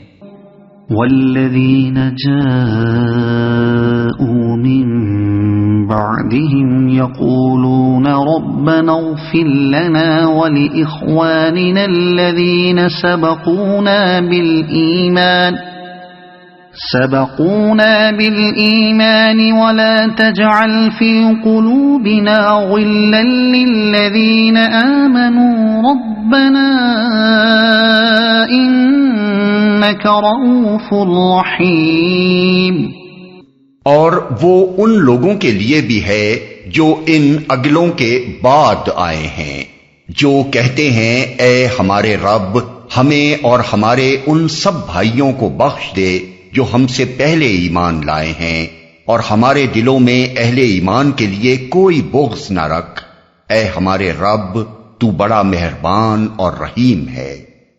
جو ان اگلوں کے بعد آئے ہیں، یہاں تک جو احکام ارشاد ہوئے ہیں ان میں یہ فیصلہ کر دیا گیا ہے کہ فے میں اللہ اور رسول اور اقربائے رسول اور یتامہ اور مساکین اور ابن السبیل اور مہاجرین اور انصار اور قیامت تک آنے والی مسلمان نسلوں کے حقوق ہیں۔ قرآن پاک کا یہی وہ اہم قانونی فیصلہ ہے جس کی روشنی میں حضرت عمر رضی اللہ عنہ نے عراق، شام اور مصر کے مفتوحہ ممالک کی اراضی اور جائیدادوں کا اور ان ممالک کی سابق حکومتوں اور ان کے حکمرانوں کی املاک کا نیا بندوبست کیا۔ یہ ممالک جب فتح ہوئے تو بعض ممتاز صحابہ کرام نے، جن میں حضرت زبیر، حضرت بلال، حضرت عبد الرحمن بن عوف اور حضرت سلمان فارسی جیسے بزرگ شامل تھے، اصرار کیا کہ ان کو ان افواج میں تقسیم کر دیا جائے جنہوں نے لڑ کر انہیں فتح کیا ہے۔ ان کا خیال یہ تھا کہ یہ اموال فما اوجفتم علیہ من خیل ولا رکاب کی تعریف میں نہیں آتے، بلکہ ان پر تو مسلمانوں نے اپنے گھوڑے اور اونٹ دوڑا کر انہیں جیتا ہے۔ اس لیے بجز ان شہروں اور علاقوں کے جنہوں نے جنگ کے بغیر اطاعت قبول کی ہے، باقی تمام مفتوحہ ممالک غنیمت کی تعریف میں آتے ہیں، اور ان کا شرعی حکم یہ ہے کہ ان کی اراضی اور ان کے باشندوں کا 5واں حصہ بیت المال کی تحویل میں دے دیا جائے اور باقی 4 حصے فوج میں تقسیم کر دیے جائیں۔ لیکن یہ رائے اس بنا پر صحیح نہ تھی کہ رسول اللہ صلی اللہ علیہ وسلم کے عہد مبارک میں جو علاقے لڑ کر فتح کیے گئے تھے ان میں سے کسی کی اراضی اور باشندوں کو بھی حضور نے غنائم کی طرح خمس نکالنے کے بعد فوج میں تقسیم نہیں فرمایا تھا۔ آپ کے زمانے کی 2 نمایاں ترین مثالیں فتح مکہ اور فتح خیبر کی ہیں۔ ان میں سے مکہ معظمہ کو تو آپ نے جوں کا توں اس کے باشندوں کے حوالے فرما دیا، رہا خیبر تو اس کے متعلق حضرت بشیر بن یسار کی روایت ہے کہ آپ نے اس کے 36 حصے کیے اور ان میں سے 18 حصے اجتماعی ضروریات کے لیے وقف کر کے باقی 18 حصے فوج میں تقسیم فرما دیے۔ ابو داؤد، بیہقی، کتاب الاموال لابی عبید، کتاب الخراج لیحییٰ بن آدم، فتوح البلدان للبلازری، فتح القدیر لابن حمام۔ حضور کے اس عمل سے یہ بات واضح ہو گئی تھی کہ اراضی مفتوحہ کا حکم اگرچہ وہ لڑ کر ہی فتح ہوئی ہوں غنیمت کا نہیں ہے، ورنہ کیسے ممکن تھا کہ حضور مکے کو تو بالکل ہی اہل مکہ کے حوالے فرما دیتے اور خیبر میں سے 5واں حصہ نکالنے کے بجائے اس کا پورا نصف حصہ اجتماعی ضروریات کے لیے بیت المال کی تحویل میں لے لیتے۔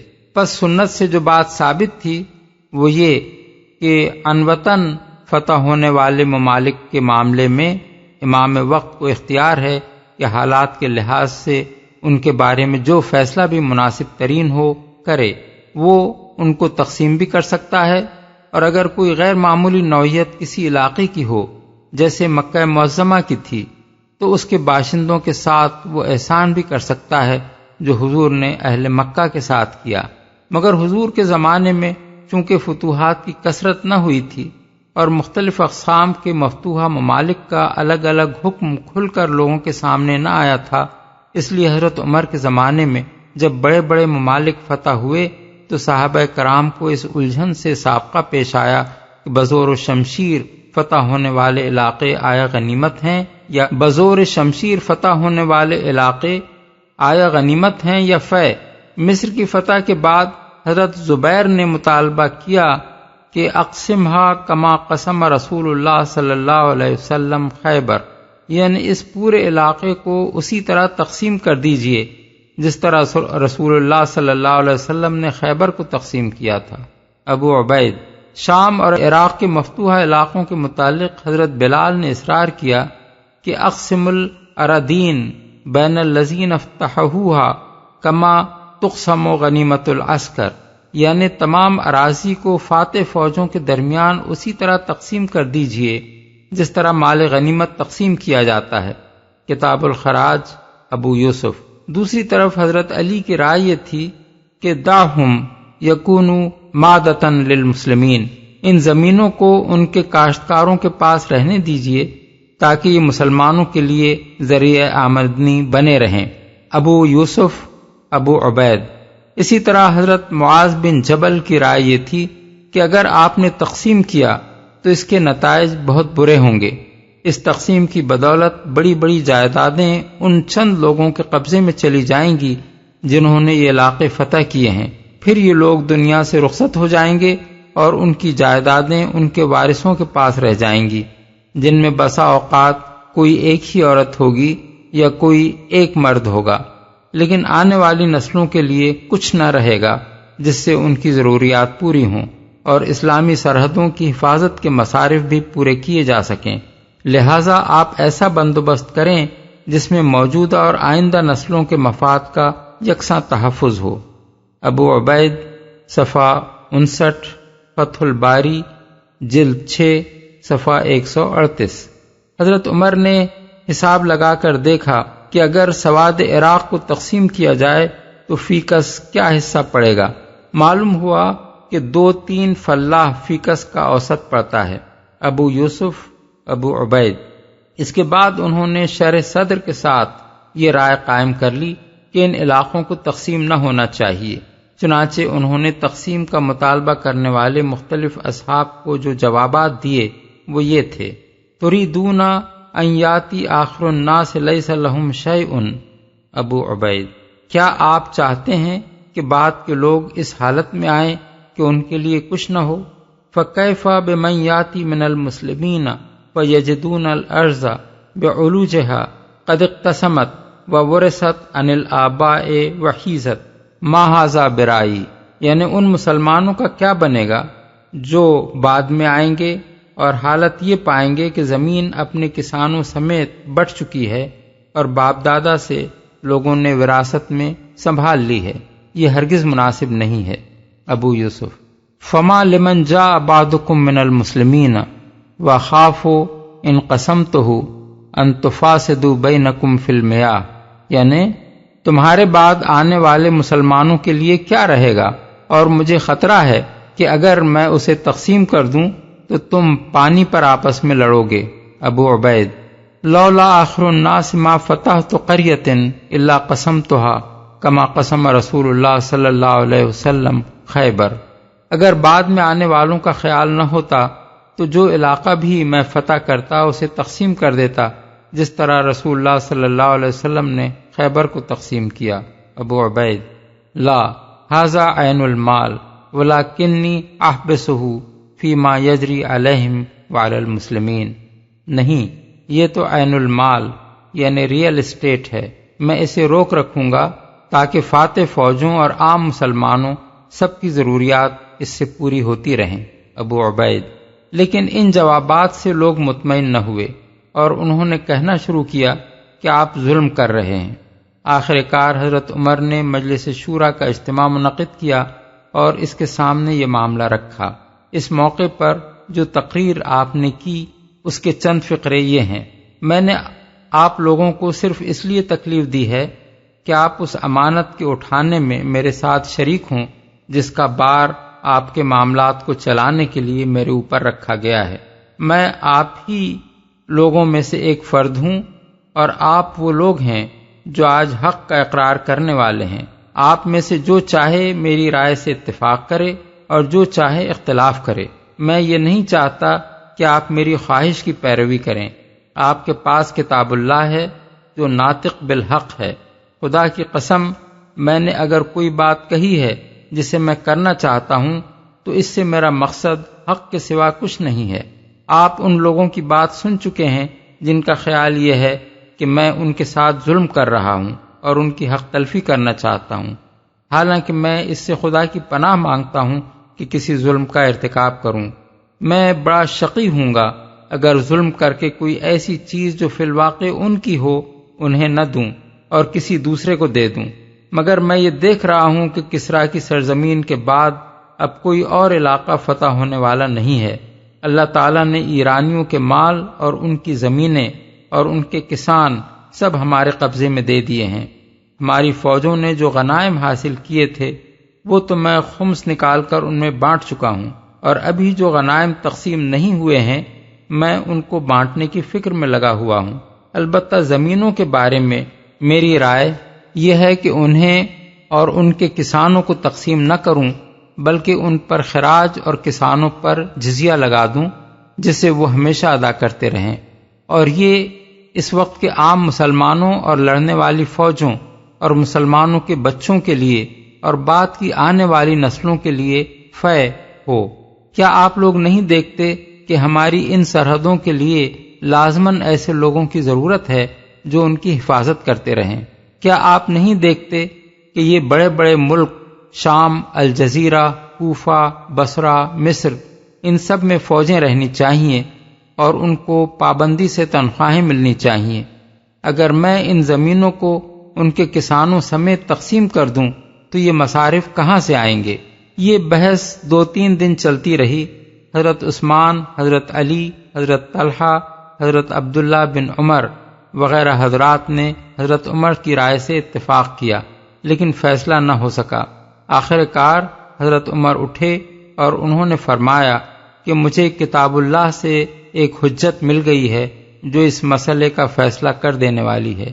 اس کے بعد انہوں نے سورہ حشر کی یہی آیات ما افاء اللہ علی رسولہ منہم سے لے کر ربنا انک رؤوف الرحیم تک پڑھیں اور ان سے یہ استدلال کیا کہ اللہ کی عطا کردہ ان املاک میں صرف اس زمانے کے لوگوں کا ہی حصہ نہیں ہے بلکہ بعد کے آنے والوں کو بھی اللہ نے ان کے ساتھ شریک کیا ہے۔ پھر یہ کیسے صحیح ہو سکتا ہے کہ اس فے کو جو سب کے لیے ہے ہم ان فاتحین میں تقسیم کر دیں اور بعد والوں کے لیے کچھ نہ چھوڑیں؟ نیز اللہ تعالیٰ کا ارشاد ہے کہ لا یکون دولتم بین الاغنیاء منکم، یعنی تاکہ یہ مال تمہارے مالداروں ہی میں چکر نہ لگاتا رہے، لیکن اگر میں اسے فاتحین میں تقسیم کر دوں تو یہ تمہارے مالداروں ہی میں چکر لگاتا رہے گا اور دوسروں کے لیے کچھ نہ بچے گا۔ یہ دلیل تھی جس نے سب کو مطمئن کر دیا اور اس بات پر اجماع ہو گیا کہ ان تمام مفتوحہ علاقوں کو عامہ مسلمین کے لیے فے قرار دیا جائے۔ جو لوگ ان اراضی پر کام کر رہے ہیں انہی کے ہاتھوں میں انہیں رہنے دیا جائے اور ان پر خراج اور جزیہ لگا دیا جائے۔ کتاب الخراج لابی یوسف صفحہ 23 تا 27 و 35، احکام القرآن للجساس۔ اس فیصلے کے مطابق اراضی مفتوحہ کی اصل حیثیت یہ قرار پائی کہ مسلم ملت بحیثیت مجموعی ان کی مالک ہے۔ جو لوگ پہلے سے ان زمینوں پر کام کر رہے تھے ان کو ملت نے اپنی طرف سے بطور کاشتکار برقرار رکھا ہے۔ وہ ان اراضی پر اسلامی حکومت کو ایک مقرر لگان ادا کرتے رہیں گے۔ نسلاً بعد نسلاً یہ کاشتکارانہ حقوق ان کی میراث میں منتقل ہوتے رہیں گے اور وہ ان حقوق کو فروخت بھی کر سکیں گے، مگر زمین کے اصل مالک وہ نہ ہوں گے بلکہ مسلم ملت ان کی مالک ہوگی۔ امام ابو عبید نے اپنی کتاب الاموال میں اس قانونی پوزیشن کو اس طرح بیان کیا ہے: اقر اہل السواد فی ارضیہم وضرب علی رؤوسہم الجزیہ وعلی اراضیہم التسق۔ حضرت عمر نے سواد عراق کے لوگوں کو ان کی زمینوں پر برقرار رکھا اور ان کے افراد پر جزیہ اور ان کی زمینوں پر ٹیکس لگا دیا۔ صفحہ 57۔ اذا اقر الامام اہل العنوہ فی ارضہم توارثها وتبایعوها، یعنی امام یعنی اسلامی حکومت کا فرما روا جب مفتوحہ ممالک کے لوگوں کو ان کی زمینوں پر برقرار رکھے تو وہ ان اراضی کو میراث میں بھی منتقل کر سکیں گے اور بیع بھی کر سکیں گے۔ صفحہ 84۔ عمر بن عبدالعزیز کے زمانے میں شعبی سے پوچھا گیا کیا سواد عراق کے لوگوں سے کوئی معاہدہ ہے؟ انہوں نے جواب دیا کہ معاہدہ تو نہیں ہے، مگر جب ان سے خراج لینا قبول کر لیا گیا تو یہ ان کے ساتھ معاہدہ ہو گیا۔ ابو عبید صفحہ 49، ابو یوسف صفحہ 28۔ حضرت عمر کے زمانے میں عتبہ بن فرقد نے فرات کے کنارے ایک زمین خریدی۔ حضرت عمر نے ان سے پوچھا تم نے یہ زمین کس سے خریدی ہے؟ انہوں نے کہا اس کے مالکوں سے۔ حضرت عمر نے فرمایا اس کے مالک تو یہ لوگ ہیں، یعنی مہاجرین و انصار۔ رعا عمر ان اصل الارض للمسلمین، یعنی عمر کی رائے یہ تھی کہ ان زمینوں کے اصل مالک مسلمان ہیں۔ ابو عبید صفحہ 74۔ اس فیصلے کی روح سے ممالک مفتوحہ کے جو اموال مسلمانوں کی اجتماعی ملکیت قرار دیے گئے وہ یہ تھے: نمبر 1، وہ زمینیں اور علاقے جو کسی صلح کے نتیجے میں اسلامی حکومت کے قبضے میں آئے۔ نمبر 2، وہ فدیہ یا خراج یا جزیہ جو کسی علاقے کے لوگوں نے جنگ کے بغیر ہی مسلمانوں سے امان حاصل کرنے کے لیے ادا کرنا قبول کیا ہو۔ نمبر 3، وہ اراضی اور جائیدادیں جن کے مالک انہیں چھوڑ کر بھاگ گئے۔ نمبر 4، وہ جائیدادیں جن کے مالک مارے گئے اور کوئی مالک باقی نہ رہا۔ نمبر 5، وہ اراضی جو پہلے سے کسی کے قبضے میں نہ تھیں۔ نمبر 6، وہ اراضی جو پہلے سے لوگوں کے قبضے میں تھیں مگر ان کے سابق مالکوں کو برقرار رکھ کر ان پر جزیہ و خراج عائد کر دیا گیا۔ نمبر 7، سابق حکمراں خاندانوں کی جاگیریں۔ 8، سابق حکومتوں کی املاک۔ تفصیلات کے لیے ملاحظہ ہو بدائع الصنائع جلد 7 صفحہ 116 118، کتاب الخراج یحییٰ بن آدم صفحہ 22 64، مغنی المحتاج جلد 3 صفحہ 93، حاشیۃ الدسوقی علی الشرح الکبیر جلد 2 صفحہ 190، غایۃ المنتہا جلد 1 صفحہ 467 471۔ یہ چیزیں چونکہ صحابہ کرام کے اتفاق سے فے قرار دی گئی تھیں، اس لیے فقہاء اسلام کے درمیان بھی ان کے فے قرار دیے جانے پر اصولاً اتفاق ہے۔ البتہ اختلاف چند امور میں ہے جنہیں ہم مختصراً ذیل میں بیان کرتے ہیں۔ حنفیہ کہتے ہیں کہ مفتوحہ ممالک کی اراضی کے معاملے میں اسلامی حکومت یعنی فقہا کی اصطلاح میں امام کو اختیار ہے، چاہے تو ان میں سے خمس لے کر باقی فاتح فوج میں تقسیم کر دے اور چاہے تو ان کو سابق مالکوں کے قبضے میں رہنے دے اور ان کے مالکوں پر جزیہ اور زمینوں پر خراج عائد کر دے۔ اس صورت میں یہ ہمیشہ ہمیشہ کے لیے وقف للمسلمین قرار پائیں گی۔ بدائع الصنائع احکام القرآن للجساس شرح العنایہ علی الہدایہ فتح القدیر۔ یہی رائے عبداللہ بن مبارک نے امام سفیان ثوری سے بھی نقل کی ہے۔ یحییٰ بن آدم کتاب الاموال لابی عبید۔ مالکیہ کہتے ہیں کہ مسلمانوں کے محض فتح کر لینے ہی سے یہ اراضی خود بخود وقف علی المسلمین ہو جاتی ہیں۔ ان کو وقف کرنے کے لیے نہ امام کے فیصلے کی ضرورت ہے اور نہ مجاہدین کو راضی کرنے کی۔ علاوہ بریں مالکیہ کے ہاں مشہور قول یہ ہے کہ صرف اراضی ہی نہیں، مفتوحہ علاقوں کے مکان اور عمارات بھی حقیقتاً وقف علی المسلمین ہیں، البتہ اسلامی حکومت ان پر کرایہ عائد نہیں کرے گی۔ حاشیۃ الدسوقی۔ حنابلہ اس حد تک حنفیوں سے متفق ہیں کہ اراضی کو فاتحین میں تقسیم کرنا یا مسلمانوں پر وقف کر دینا امام کے اختیار میں ہے، اور اس امر میں مالکیوں سے اتفاق کرتے ہیں کہ مفتوحہ ممالک کے مکان بھی اگرچہ وقف میں شامل ہوں گے مگر ان پر کرایہ عائد نہ کیا جائے گا۔ غایۃ المنتہا۔ یہ مذہب حنبلی کے مفتابہ اقوال کا مجموعہ ہے اور 10ویں صدی سے اس مذہب میں فتویٰ اسی کتاب کے مطابق دیا جاتا ہے۔ شافعیہ کا مسلک یہ ہے کہ مفتوحہ علاقے کے تمام اموال منقولہ غنیمت ہیں اور تمام اموال غیر منقولہ یعنی اراضی اور مکانات کو فے قرار دیا جائے گا۔ مغنی المحتاج۔ بعض فقہا کہتے ہیں کہ عنوتاً فتح ہونے والے ممالک کی اراضی کو اگر امام وقف علی المسلمین کرنا چاہے تو لازم ہے کہ وہ پہلے فاتح فوجوں کی رضامندی حاصل کرے۔ اس کے لیے وہ دلیل یہ پیش کرتے ہیں کہ حضرت عمر نے سواد عراق کی فتح سے پہلے جریر بن عبداللہ البحلی سے، جن کے قبیلے کے لوگ جنگ قادسیہ میں شریک ہونے والی فوج کا 1/4 حصہ تھے، یہ وعدہ کیا تھا کہ مفتوحہ علاقے کا 1/4 حصہ ان کو دیا جائے گا۔ چنانچہ 2-3 سال تک یہ حصہ ان کے پاس رہا۔ پھر حضرت عمر نے ان سے فرمایا کہ لولا انی قاسم و مسئول لکنتم علی ما جعل لکم وارى الناس قد کسروا فارى ان تردہ علیہم، یعنی اگر میں تقسیم کے معاملے میں ذمہ دار اور جواب دہ نہ ہوتا تو جو کچھ تمہیں دیا جا چکا ہے وہ تمہارے پاس ہی رہنے دیا جاتا، لیکن اب میں دیکھتا ہوں کہ لوگوں کی کثرت ہو گئی ہے، اس لیے میری رائے یہ ہے کہ تم اسے عام لوگوں کو واپس کر دو۔ حضرت جریر نے اس بات کو قبول کر لیا۔ حضرت عمر نے ان کو اس پر 80 دینار بطور انعام دیے۔ کتاب الخراج لابی یوسف، کتاب الاموال لابی عبید۔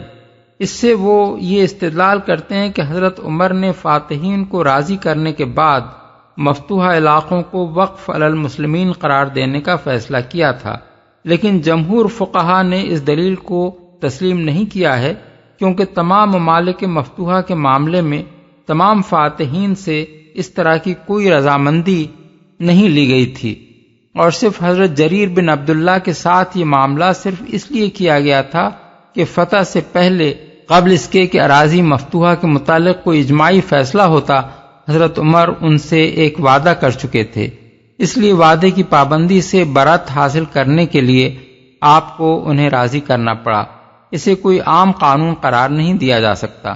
فقہا کا ایک اور گروہ کہتا ہے کہ وقف قرار دے دینے کے بعد بھی کسی وقت حکومت کو یہ اختیار باقی رہتا ہے کہ ان اراضی کو پھر سے فاتحین میں تقسیم کر دے۔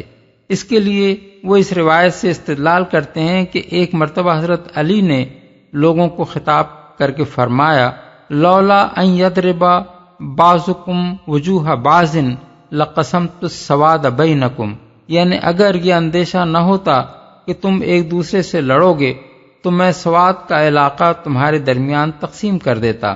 کتاب الخراج لابی یوسف، کتاب الاموال لابی عبید۔ لیکن جمہور فقہا نے اس رائے کو بھی قبول نہیں کیا ہے، اور وہ اس پر متفق ہیں کہ جب ایک مرتبہ مفتوحہ علاقے کے لوگوں پر جزیہ و خراج عائد کر کے انہیں ان کی زمینوں پر برقرار رکھنے کا فیصلہ کر دیا گیا ہو تو اس کے بعد کبھی یہ فیصلہ بدلا نہیں جا سکتا۔ رہی وہ بات جو حضرت علی کی طرف منسوب کی جاتی ہے تو اس پر ابو بکر جساس نے احکام القرآن میں تفصیلی بحث کر کے یہ ثابت کیا ہے کہ یہ روایت صحیح نہیں ہے۔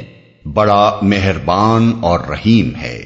اس آیت میں اگرچہ اصل مقصود صرف یہ بتانا ہے کہ فے کی تقسیم میں حاضر و موجود لوگوں کا ہی نہیں، بعد میں آنے والے مسلمانوں اور ان کی آئندہ نسلوں کا حصہ بھی ہے، لیکن ساتھ ساتھ اس میں ایک اہم اخلاقی درس بھی مسلمانوں کو دیا گیا ہے، اور وہ یہ ہے کہ کسی مسلمان کے دل میں کسی دوسرے مسلمان کے لیے بغض نہ ہونا چاہیے، اور مسلمانوں کے لیے صحیح روش یہ ہے کہ وہ اپنے اسلاف کے حق میں دعائے مغفرت کرتے رہیں، نہ یہ کہ وہ ان پر لعنت بھیجیں اور تبرہ کریں۔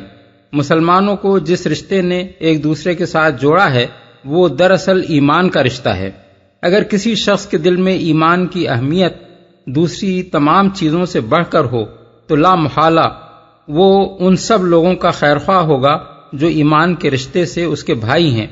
ان کے لیے بدخواہی اور بغض اور نفرت اس کے دل میں اسی وقت جگہ پا سکتی ہے جبکہ ایمان کی قدر اس کی نگاہ میں گھٹ جائے اور کسی دوسری چیز کو وہ اس سے زیادہ اہمیت دینے لگے۔ لہٰذا یہ عین ایمان کا تقاضا ہے کہ ایک مومن کا دل کسی دوسرے مومن کے خلاف نفرت و بغض سے خالی ہو۔ اس معاملے میں بہترین سبق ایک حدیث سے ملتا ہے جو نسائی نے حضرت انس سے روایت کی ہے۔ ان کا بیان ہے کہ ایک مرتبہ 3 دن مسلسل یہ ہوتا رہا کہ رسول اللہ صلی اللہ علیہ وسلم اپنی مجلس میں یہ فرماتے کہ اب تمہارے سامنے ایک ایسا شخص آنے والا ہے جو اہل جنت میں سے ہے، اور ہر بار وہ آنے والے شخص انصار میں سے ایک صاحب ہی ہوتے۔ یہ دیکھ کر حضرت عبداللہ بن عمرو بن عاص کو جستجو پیدا ہوئی کہ آخر یہ کیا عمل ایسا کرتے ہیں جس کی بنا پر حضور نے ان کے بارے میں بار بار یہ بشارت سنائی ہے۔ چنانچہ وہ ایک بہانہ کر کے 3 روز مسلسل ان کے ہاں جا کر رات گزارتے رہے تاکہ ان کی عبادت کا حال دیکھیں، مگر ان کی شب گزاری میں کوئی غیر معمولی چیز انہیں نظر نہ آئی۔ ناچار انہوں نے خود انہی سے پوچھ لیا کہ بھائی آپ کیا عمل ایسا کرتے ہیں جس کی بنا پر ہم نے حضور سے آپ کے بارے میں یہ عظیم بشارت سنی ہے؟ انہوں نے کہا میری عبادت کا حال تو آپ دیکھ ہی چکے ہیں، البتہ ایک بات ہے جو شاید اس کی مجھے بنی ہو، اور وہ یہ ہے کہ لا اجد فی نفسی غلا لأحد من المسلمین ولا احسدہ علی خیر آتاہ اللہ تعالی ایاہ، یعنی میں اپنے دل میں کسی مسلمان کے خلاف کپٹ نہیں رکھتا اور نہ کسی ایسی بھلائی پر جو اللہ نے اسے عطا کی ہو اس سے حسد کرتا ہوں۔ اس کا یہ مطلب نہیں ہے کہ کوئی مسلمان اگر کسی دوسرے مسلمان کے قول یا عمل میں کوئی غلطی پاتا ہو تو وہ اسے غلط نہ کہے۔ ایمان کا تقاضا یہ ہرگز نہیں ہے کہ مومن غلطی بھی کرے تو اس کو صحیح کہا جائے یا اس کی غلط بات کو غلط نہ کہا جائے، لیکن کسی چیز کو دلیل کے ساتھ غلط کہنا اور شائستگی کے ساتھ اسے بیان کر دینا اور چیز ہے، اور بغض و نفرت، مذمت و بدگوئی اور سب و شتم بالکل ہی ایک دوسری چیز۔